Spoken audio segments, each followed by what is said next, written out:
Hola, ¿qué tal? Muy buenas noches. Muchas gracias por estar otra vez con México en el corazón.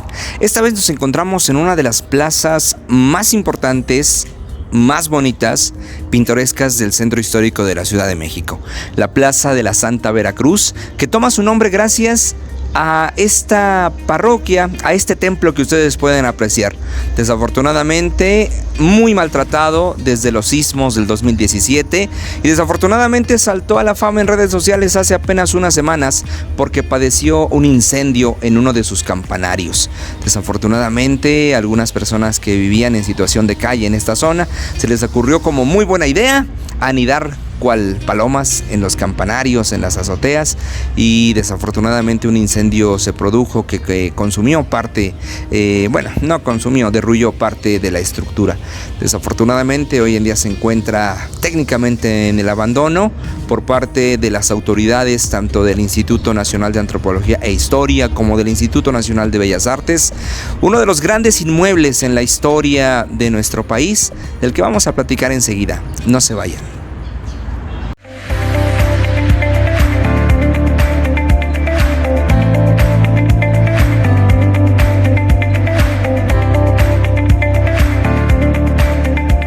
Muchas gracias por seguir con México en el corazón. Ya lo saben ustedes, soy Abraham Villedas y en esta ocasión vamos a disfrutar de la Plaza de la Santa Veracruz. Esta plaza que toma su nombre gracias también a un dato histórico. Hay que recordar que el Viernes Santo de 1519 fue cuando el conquistador Hernando Cortés junto con sus huestes, junto con sus tropas, desembarcaron exactamente en el lugar que ahora llamamos Veracruz y que Hernando Cortés en algún momento bautizara como la Villa Rica de la Santa Veracruz. La idea es que el Viernes Santo se conmemora a la verdadera cruz, a la verdadera cruz de Cristo, a la verdadera cruz de la salvación, y por esa fecha en la que arriba Hernando Cortés coloca ese nombre, Villa Rica de la Santa Veracruz. Pero ¿por qué es importante? ¿Por qué tenemos un templo, una plaza dedicada a la Veracruz? No solamente por eso. Una vez que se lleva a cabo la conquista el 13 de agosto de 1521, una vez que se ha llevado a cabo el control político, el control militar de la zona, pues también se tiene que llevar a cabo este proceso de aculturación entre los pueblos prehispánicos y ahora el naciente pueblo novohispano.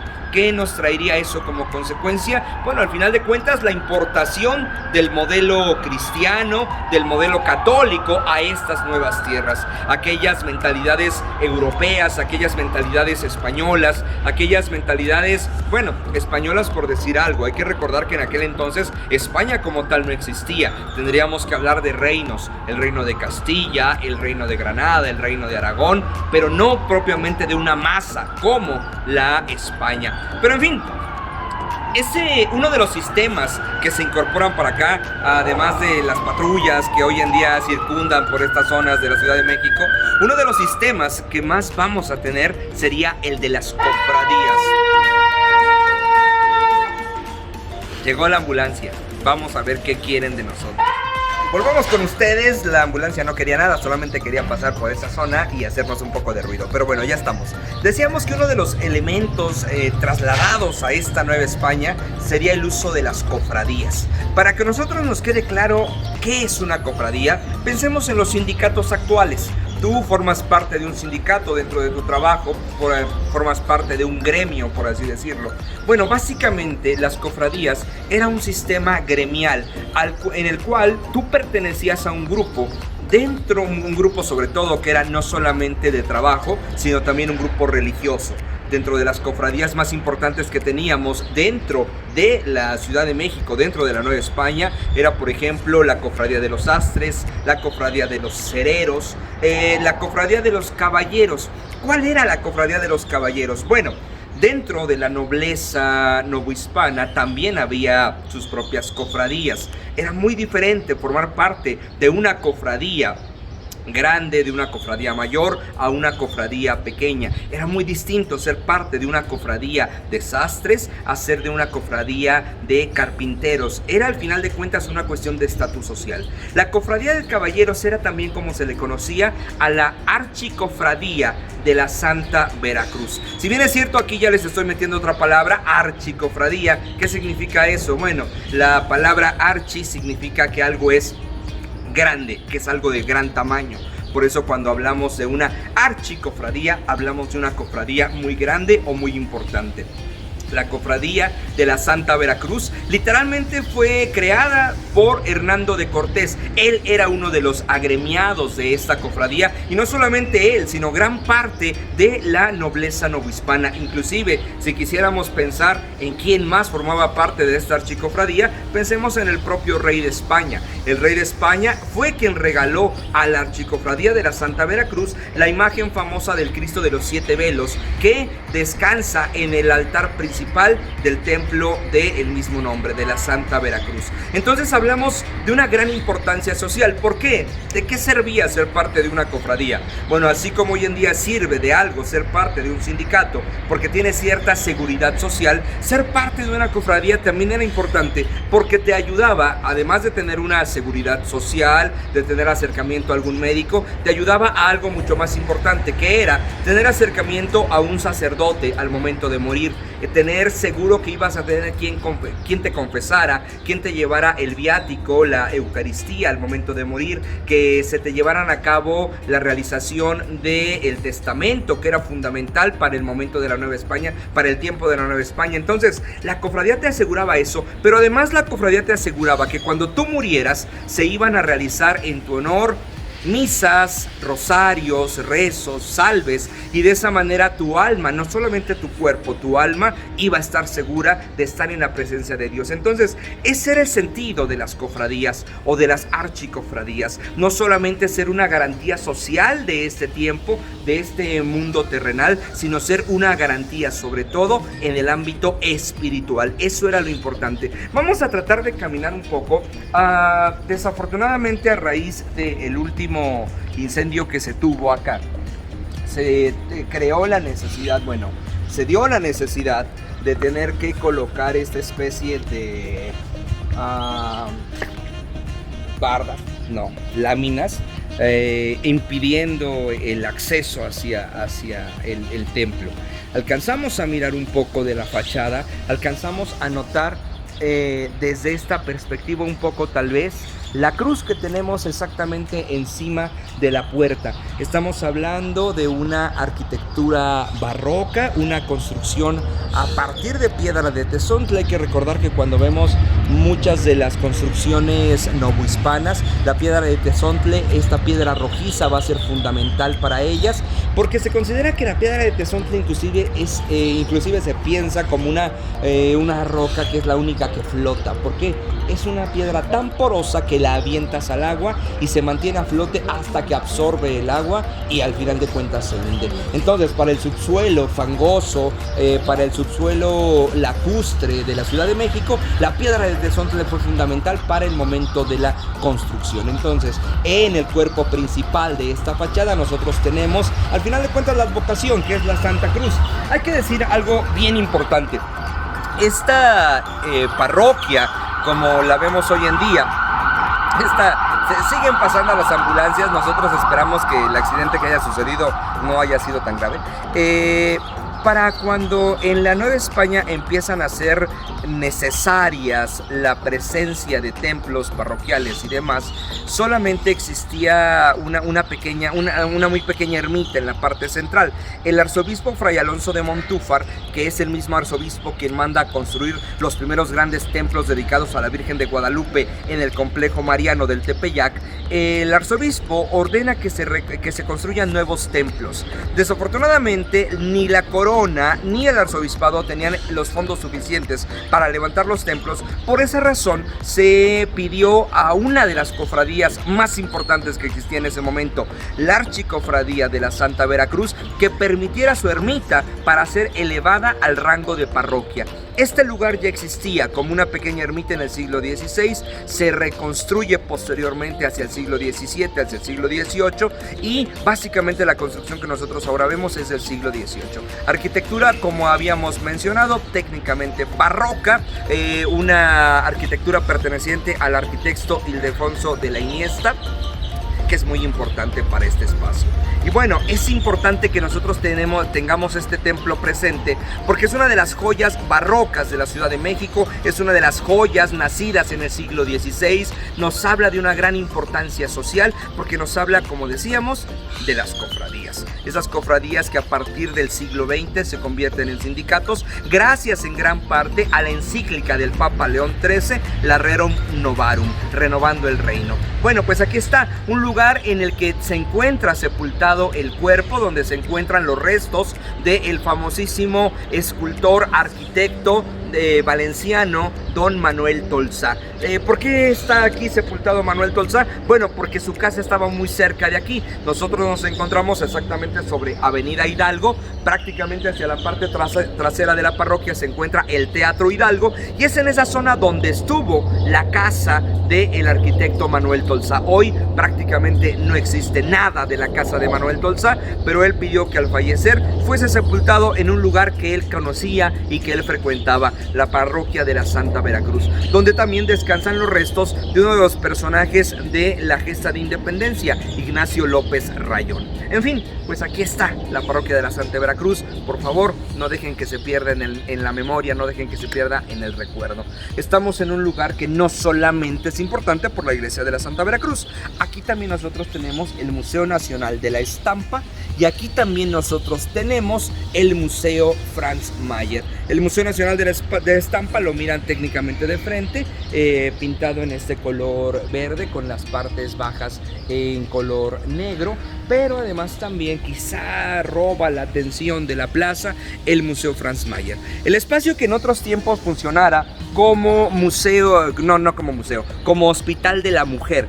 De hecho, todavía hasta la fecha, si nosotros nos metemos al Museo Franz Mayer, en algunas de las salas, en las paredes, podemos apreciar números grabados. Estos números representaban el número de las camas que tenían las mujeres colocadas en este lugar. Se ocupó como museo, como Hospital de la Mujer. Yo duro y dale con los museos. Se ocupó como Hospital de la Mujer, pero además también en un principio en la Nueva España se ocupó este espacio como un hospital para mujeres públicas, es decir, para prostitutas, aquellas mujeres que no tenían una seguridad médica, que no tenían los recursos suficientes para acercarse a un galeno. Bueno, contaban con este hospital que era pues para prostitutas. Esto nos habla de dos cosas: uno, que la prostitución estaba muy difundida en la Nueva España, y dos, que inclusive en la Nueva España había muchas más garantías para las mujeres que decidían dedicarse al oficio de la prostitución.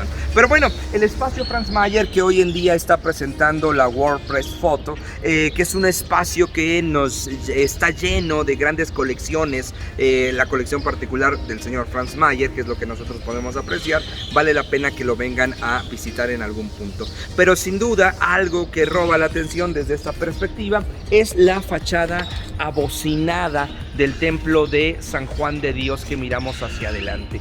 Este templo fuera la casa principal de los frailes juaninos. Está dedicado a San Juan de Dios. El personaje que está en la parte central debajo de la claraboya, debajo de la ventana, es propiamente San Juan de Dios, personaje considerado como reformador, como uno de los grandes místicos de la orden de los carmelitas descalzos. Si ustedes alcanzan a afinar la mirada en el acercamiento que nos hace Lore, pueden mirar que San Juan de Dios sostiene en la mano derecha un crucifijo y en la mano izquierda un cráneo. Bueno, pues este personaje le gustaban los sucesos criminalísticos, por eso trae un cráneo.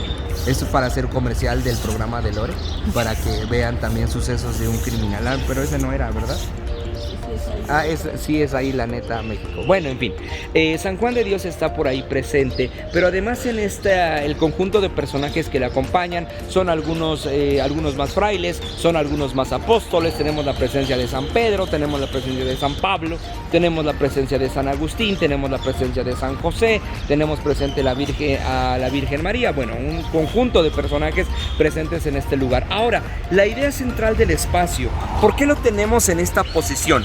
Hay que recordar que en el culto anterior al Concilio Vaticano II.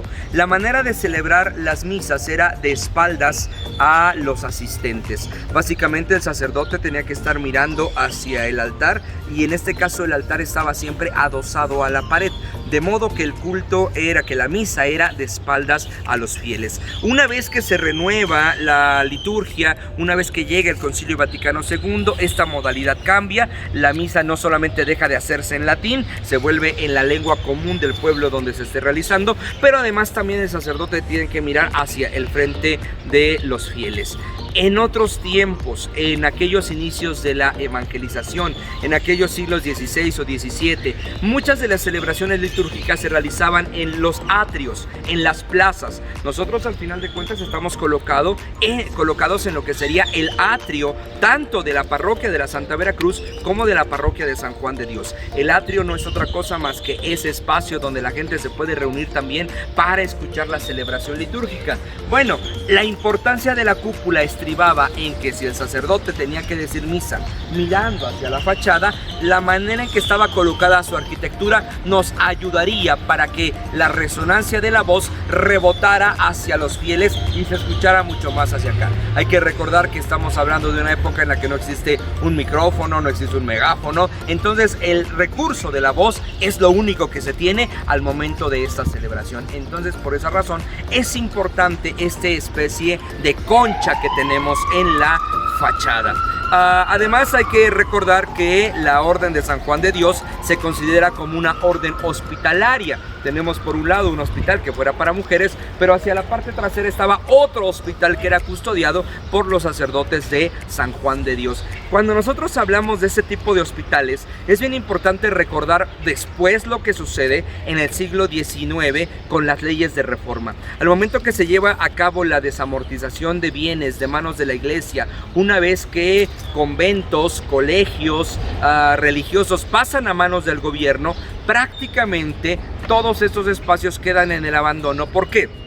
Porque los frailes son sacados de los lugares, y junto con los frailes son sacados también los enfermos, son sacados también los ancianos, las mujeres, los niños que se encontraban acá adentro. Algo que en ocasiones no nos dicen nuestros libros de historia en torno a las leyes de reforma es la cantidad de personas que terminan muriendo debido a ese abandono que forma parte del que son presas por parte del gobierno republicano en ese momento, encabezado por Benito Juárez, Iglesias, Lerdo de Tejada y demás. Entonces, es algo importante que a veces nos queda a nosotros de largo. Vamos a tratar de acercarnos un poco a este espacio.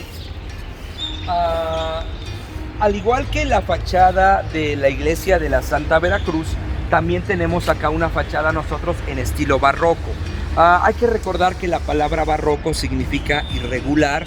La palabra barroco nos ayuda para representar un estilo arquitectónico en el cual tenemos una sobrecarga de ornamentación para que nosotros lo podamos identificar más fácilmente. Hay que recordar que el estilo barroco no solamente tiene que ver con la arquitectura, sino que también tiene que ver con la gastronomía, también tiene que ver con la vestimenta, también tiene que ver con la escritura. Si nosotros leemos los poemas escritos por Sor Juana Inés de la Cruz, nos enfrentamos a una escritura barroca. Si nosotros vamos a degustar chiles en nogada, nos estamos enfrentando a una gastronomía barroca. Si nosotros queremos ver los orígenes del traje de charro en los trajes de chinaco, nos estamos enfrentando a una vestimenta barroca. Es decir, este barroquismo que tenemos en la Nueva España entre el siglo XVII y XVIII va a ser fundamental y va a permear absolutamente todos los rasgos culturales de esta ciudad. Ahora, acá también tenemos un detalle muy importante, porque allá adentro se resguarda una imagen de San Antonio de Padua. Aquellas personas que están del otro lado de sus pantallas, de sus celulares, ya sabrán a quién está dedicado o quiénes le rezan a San Antonio de Padua. San Antonio de Padua es considerado como el santo de los solteros, no solamente de mujeres solteras, también de hombres, de varones solteros. Dicen que aquellas personas que ya no agarran el metro ni en hora pico, hay que rezarle a San Antonio de Padua. No solamente es de venir a rezarle a San Antonio de Padua. Si eres dama, si eres niña, tienes que pedirle a hombres, a 13 hombres, a 13 varones solteros, no se vale que busquen casados, muchachas, o sea, tienen que ser solteros, ¿no? Ni juntados ni nada. Tienen que ser 13 varones solteros que se consideren buen partido para la mujer. La chica va y le dice que le regale una moneda. Entonces, la mujer, bueno, sigue habiendo ruido de ambulancias. Creo que sí es como bastante complicado lo que pasó. Bueno, esperemos que todo esté bien. Resulta ser que entonces las mujeres piden 13 monedas regaladas a 13 varones solteros. No importa la denominación de las monedas. El caso es que teniendo esas 13 monedas, el día 13 de junio, que se celebra la fiesta de San Antonio de Padua, las mujeres vienen al interior de este templo y colocan sus montoncitos de monedas. De esa manera le piden el milagro a San Antonio de Padua. Hay una frase que suele repetirse. Dice: San Antonio, patazas y manazas, a ver pa' cuándo me casas. Le tienes que tocar los pies y las manos a San Antonio y le dices: San Antonio, patazas y manazas, a ver para cuándo me casas. Dicen que suele venir la gente el 14 de junio, pero a reclamarle al santo. Y le terminan diciendo: San Antonio, patitas y manitas, a ver para cuándo me lo quitas. Pero bueno, pues también el santo puede aceptar sugerencias, reclamos, recomendaciones. En el caso de las niñas tienen que traer 13 monedas. En el caso de los varones tienen que pedir regalado a las damas 13 pasadores, con los pasadores que se peinan, que se acomodan el cabello. A 13 damas el hombre pide 13 pasadores y así unidos como cadenita se traen y se regalan a San Antonio para pedirle una buena esposa. Como ya reitero, la fiesta de San Antonio de Padua se lleva a cabo el día 13 de junio en este lugar y es una de las imágenes más veneradas de San Antonio de Padua que tenemos en la ciudad, tan venerada que en algún momento fue mancillada la imagen. En algún momento a alguien se le ocurrió buena idea meterse a caballo a la iglesia, lazar la imagen de San Antonio de Padua y se la llevó arrastrando por toda la zona de la Alameda Central. Alguien por ahí vio la imagen tirada, la levantó, se limpió la imagen, se restauró la imagen, se hizo una misa de desagravio y fue colocada de nueva cuenta en este espacio. Pero ya les digo, si alguno de ustedes quisiera tener este lugar, quisiera venir a ver a San Antonio, pues es una de las imágenes más religiosas que nosotros podemos encontrar. Por lo pronto, yo creo que nosotros tenemos que ir todos a ver a San Antonio de Padua porque ya necesitamos casarnos. Vamos al interior del templo, vénganse tantito.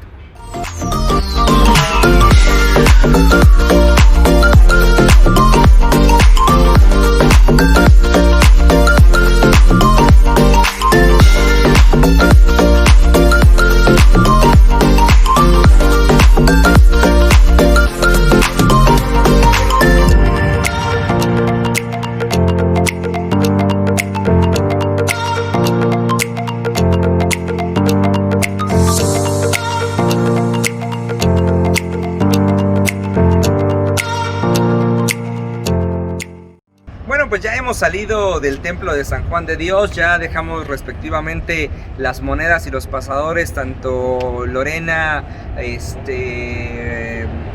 se llama tu mamá? Ya se me olvidó. Oralia y yo. Ha de ser bien coda tu mamá. Ya dejamos los pasadores, ya dejamos las monedas, dejamos atrás la Plaza de la Santa Veracruz, hemos cruzado Avenida Hidalgo. Les recuerdo, si ustedes quieren venir a visitar el Museo Franz Mayer, quieren venir a conocer la iglesia de San Juan de Dios, nos encontramos ubicados exactamente sobre Avenida Hidalgo, a un costado de la Alameda Central, muy cerquita del Metro Bellas Artes. Entonces, si gustan venir, dense la vuelta por acá. Y queremos aprovechar, bueno, no quiero dejar pasar el tiempo, porque necesito agradecer mucho a nuestros patrocinadores. A Plumbago Estudio Floral, muchísimas gracias por el apoyo que nos brindan Erika y Silvia. Les recordamos que se metan a la página de Plumbago porque se vienen talleres, se están llevando con mucho éxito los talleres otoñales, se llevaron a cabo con mucho éxito los talleres de calabazas para adornar estas fechas de Día de Muerto, de Halloween. También se llevó a cabo, está por llevarse a cabo ¿cómo se llama? Curso taller sobre adornos navideños. Entonces, ojalá que se quieran meter, que se quieran ingresar. Se está llevando a cabo con grupos reducidos para evitar cualquier riesgo por la epidemia de COVID-19. Y además también es importante para mí agradecer muchísimo el apoyo de Alma de Yaxan Querétaro. Apenas ahora que estuvimos por allá en Freixenet, en Querétaro, en Bernal, tuvimos la oportunidad de conocer ya personalmente a Alma, de comer con ella, de estar con sus hijos. Entonces, muchas gracias a Yaxan Querétaro. Métanse a su página, busquen las guayaberas, las corbatas, los rebozos, los vestidos, toda esa gran carga de cultura textil que tenemos en Yaxan. Por favor, métanse, denle clic, sigan la página y sobre todo compren ahí sus regalos para fin de año. Pero bueno, pues ahí está lo de los patrocinadores. Nosotros vamos a técnicamente ya a despedir el programa. Vamos a caminar un poco en la Alameda. Les platico que el próximo programa estaremos hablando particularmente de este que fue el primer parque que existió en el continente americano. Este espacio que fue creado para recreación de los habitantes de la Nueva España, que fuera ordenado a realizarse por el virrey de la Nueva España, don Luis de Velasco. Que es uno de los más importantes jardines que tenemos, no solamente en México, sino en el mundo. Al final de cuentas, el espacio que inspirara para la creación del Central Park de Nueva York. Pues hoy en día, a mis espaldas, uno de los kioscos que en otros tiempos era acompañado por una banda de guerra, a donde venían a juntarse las personas para echar novio, para conquistar, para platicar. Nosotros, pues aquí nos vamos a despedir. Les agradezco mucho a ustedes su tiempo. Nos vemos el próximo miércoles a las 8 de la noche. Recuerden suscribirse al canal de Facebook de México en el Corazón. Recuerden seguir la página de México en el Corazón. Y le agradezco muchísimo a nuestra productora Oralia, a nuestra muy querida Lorena, que está moviendo la cámara, y les agradezco mucho a ustedes su tiempo, su espacio y su atención. Nos vemos el próximo miércoles para seguir hablando mucho más de historia de México. Gracias, nos vemos.